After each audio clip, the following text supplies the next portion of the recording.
काफी लोग जो अभी कोविड से अफेक्ट हो रहे हैं, आरटीपीसीआर में जो लोग पॉजिटिव आ रहे हैं ओमिक्रॉन से, उसमें से बहुत सारे लोग ऐसे हैं जिनको दो दो बार वैक्सीन दी जा चुकी है। तो ऑब्वियसली लोग वरीड हैं कि हम सोशल डिस्टेंसिंग भी फॉलो कर रहे हैं, मास्क भी लगा रहे हैं, वैक्सीनेशन भी करा चुके हैं। तो आफ्टर ऑल इससे बचने के लिए अब हम क्या करें? तो ऑब्वियसली वैक्सीनेशन पूरा 100% प्रोटेक्शन नहीं दे पा रहा है, और बाकी जो मेजर्स हैं वो भी अपने आप में इनएडिक्वेट साबित हो रहे हैं। और in spite of the fact that Omicron is less pathogenic, less virulent, इसके बावजूद भी ऐसे लोग जिनको कोमॉर्बिडिटी है, जिनकी इम्यूनिटी कुछ डाउन है किसी भी रीजन की वजह से, वो हॉस्पिटल में एडमिट हो रहे हैं और मतलब सीरियस कॉन्सिक्वेंसेस भी हो रहे हैं। तो फिर सॉल्यूशन क्या है? सॉल्यूशन सिर्फ एक ही है कि आपकी इम्यूनिटी ठीक ठाक होनी चाहिए, एडिक्वेट होनी चाहिए, जो आपको प्रोटेक्शन दे सके विद और विदाउट वैक्सीनेशन। ऑफ कोर्स अगर आप वैक्सीनेशन कराएंगे तो वो एक एडिशनल टूल डेफिनेटली आपके इंटरेस्ट में है।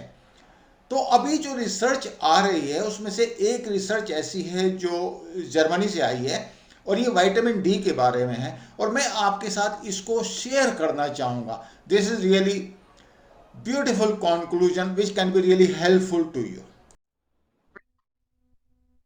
ये मैंने कोट किया है जो रिसर्च आर्टिकल है जिसके बेसिस पे मैंने ये वीडियो बनाया है। And this is pertaining to vitamin D level in the body and how it can prevent the COVID deaths. It's very clear. Okay, now before I go further, मैं आपको ये बताना चाहूँगा कि विटामिन डी की deficiency को आप कैसे मॉनिटर कर सकते हैं। तो ऑब्वियसली आपको ब्लड सैंपल देना पड़ेगा। ये जो मैंने लिया है ये बेसिकली थायरो केयर से लिया, जहाँ से मैंने अपना ब्लड टेस्ट कराया था और मैंने विटामिन डी का लेवल अपना जानने की कोशिश की। अच्छा, अब आप देखिए इसकी रेंज क्या है, रेफरेंस रेंज जिसको बोलते हैं। तो डेफिशिएंसी होती है less than 20 nanogram per M L, insufficiency 20 to 30 nanogram per M L, और सफिशियंसी आती है 30 to 100 nanogram per M L, और टॉक्सिसिटी होती है अगर आपका 100 नैनोग्राम पर एम एल से ज़्यादा है। तो आपका कम से कम 30 से 100 नैनोग्राम पर एम एल के बीच में होना चाहिए। It should be very clear. अब आप देखिए ये जो एक्चुअली जो आर्टिकल लिखा हुआ, ये 142 स्टडीज एक्चुअली हुई हैं, ज़्यादातर यूरोप में हुई हैं और ऑफ कोर्स यूएसए में भी, बट इसमें एक जो जर्मन स्टडी है वो सबसे ज़्यादा ऑथेंटिक मानी गई है।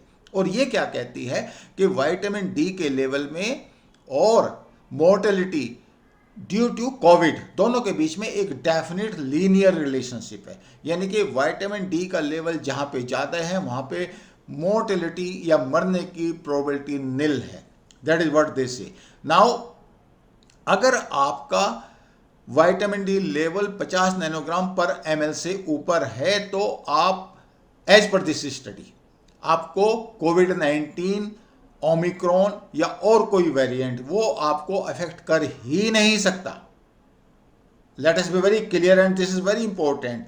50 नैनोग्राम पर एमएल और थ्रेशोल्ड लेवल 30 नैनोग्राम पर एमएल पे अगर आप जाएंगे तो मोर्टेलिटी जो है वो बहुत ही सिग्निफिकेंटली कम हो जाती है। तो एक्चुअली आपका टारगेट क्या होना चाहिए? 15 नैनोग्राम पर एमएल का। अब उन्होंने इसके अलावा 19 कंट्रीज में विटामिन डी का लेवल जब मॉनिटर किया, और ये स्टडी एक्चुअली उन्होंने 1600 से ज़्यादा पेशेंट्स के अंदर की, जब वो मॉनिटर किया तो उन्होंने पाया कि मीडियन जो रेंज है वो 23.2 नैनोग्राम पर एमएल है। इसका मतलब ये हुआ कि लोगों में विटामिन डी की डेफिशिएंसी रैम्पेंट है, रैम्पेंट है ये। और उसका सबसे बड़ा रीजन ये है कि सन का एक्सपोजर कम से कम हो रहा है। अब आप देखिए किन लोगों को अपना विटामिन डी का लेवल डेफिनेटली मॉनिटर करना चाहिए लैब के थ्रू। जो लोग ओल्डर अडल्ट्स हैं, डार्कर स्किन, हमारे जैसे इंडियन जैसे, because they are darker skin वाले जैसे होंगे तो उनकी स्किन के अंदर मेलेटोनिन पिगमेंट होगा और वो विटामिन डी के जो सिंथेसाइज करता है बॉडी उसको वो रोक देगा। दूसरी बात, जो लोग जो मोटे हैं, ओबेसिटी है, बिकॉज जैसे फैट सेल्स स्किन में होती हैं तो विटामिन डी का फंक्शनिंग ही वो ब्लड स्ट्रीम में जाने से रोक देती हैं। सिंपल। या जिन लोगों को ऑस्टियोपोरोसिस है, सीलिएक डिजीज है, या ऐसी कोई कंडीशन है जहां पे विटामिन डी का एब्जॉर्प्शन आप नहीं कर पाते, या फिर आपने गैस्ट्रिक बाईपास सर्जरी कराई है। तो बड़ा सिंपल सी बात है कि अल्टीमेट कंक्लूजन आप क्या निकालोगे? अल्टीमेट कंक्लूजन आपको अपना ब्लड टेस्ट कराना ही पड़ेगा विटामिन डी के लेवल को चेक करने के लिए, और उसके बाद आप अपना एक्शन प्लान बनाइए।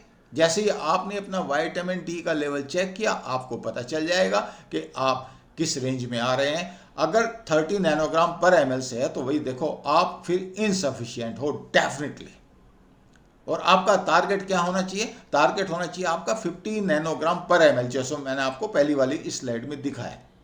अगर 15 नैनोग्राम पर एमएल है तो आपकी इस बात की पॉसिबिलिटी कि आप कोविड-19 को पिकअप करेंगे बिल्कुल जीरो है, as far as the conclusion from this article is concern.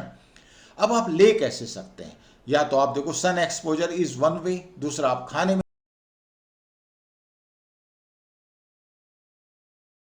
ले सकते हो, और तीसरी बात आप फिर सप्लीमेंट ले सकते हैं। सप्लीमेंट आप कितने ले सकते हैं per week? 60,000 international unit per week तक आप संडे टू संडे लीजिए, या वीक का कोई भी एक दिन आप सेलेक्ट कर लीजिए, अपने डॉक्टर को कंसल्ट कीजिए, लेकिन लीजिए जरूर। और आपको एट द अर्लीस्ट 50 नैनोग्राम पर एमएल पे आपका विटामिन डी लेवल होना चाहिए, क्योंकि रीजन बिल्कुल साफ है, कोविड कहीं नहीं जा रहा है और vaccination alone will not be enough.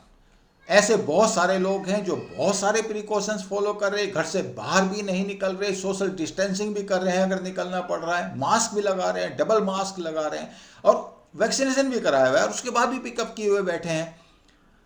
तो ऑब्वियसली वैक्सीनेशन के साथ ये प्रोबेबिलिटी तो है कि आप मतलब सीरियस कॉन्सिक्वेंसेस नहीं होंगे, मगर अगर विटामिन डी आपका 50 नैनोग्राम पर एमएल से ऊपर है, उस हालत में तो आप पिकअप ही नहीं करोगे कोविड को, क्योंकि आपके अंदर जो इनहेरेंट इम्यूनिटी है वो बहुत स्ट्रांग होने वाली है। तो कंक्लूजन बिल्कुल साफ है। इसमें कितने दिनों बाद आपका विटामिन डी का लेवल बढ़ जाएगा अगर आप सप्लीमेंट लेंगे? तो ऑब्वियसली इसमें टाइम लगेगा, 2-3 महीने भी लग सकते हैं, डिपेंडिंग अपॉन कि आपका लेवल आज की डेट में क्या है। दूसरी बात, एक इंपॉर्टेंट बात, अगर आप विटामिन डी का सप्लीमेंट लेते हैं तो आप उसको यूजुअली फैट के साथ, यानी कि आप दूध के साथ लें, और जो सबसे आपका हैवी मील है, या ब्रेकफास्ट के साथ लें या लंच के साथ लें। अगर आप रात के टाइम लेंगे तो वो आपकी नींद में डिस्टर्बेंस करेगा। इसलिए विटामिन डी को आपने कब लेना है ये भी मैंने आपको बता दिया, और कहाँ तक आपने अपने विटामिन डी को लेवल को पहुंचाना है। 15 नैनोग्राम पर एमएल वो आपका टारगेट होना चाहिए। अपने डॉक्टर को कंसल्ट कीजिए। अगर आपका ये लेवल आ जाता है तो इस बात की प्रोबेबिलिटी कि आप कोविड-19 के किसी भी वेरिएंट को पिकअप करेंगे, वो प्रोबेबिलिटी बिल्कुल जीरो हो जाती है। और एक बात और बता दूं, अभी ओमिक्रॉन है, कल की डेट में कोई और वेरिएंट भी आ सकता है। हमें कोविड-19 के साथ रहने की आदत पड़नी चाहिए। आप लोगों से मेरा ये अनुरोध रहेगा कि आप प्लीज़ वीडियो को सब्सक्राइब करें, शेयर करें, लाइक करें। इनफैक्ट काफ़ी लोग ऐसे हैं जो कहते हैं कि कंटेंट बहुत स्ट्रॉन्ग है, लेकिन वो सब्सक्राइब नहीं करते। तो मेरी रिक्वेस्ट रहेगी, आपसे अनुरोध रहेगा कि उसको प्लीज़ सब्सक्राइब करें और मुझे बताएं कि किस नए टॉपिक पे वीडियो बनाना है। Thank you so much. I will see you next video.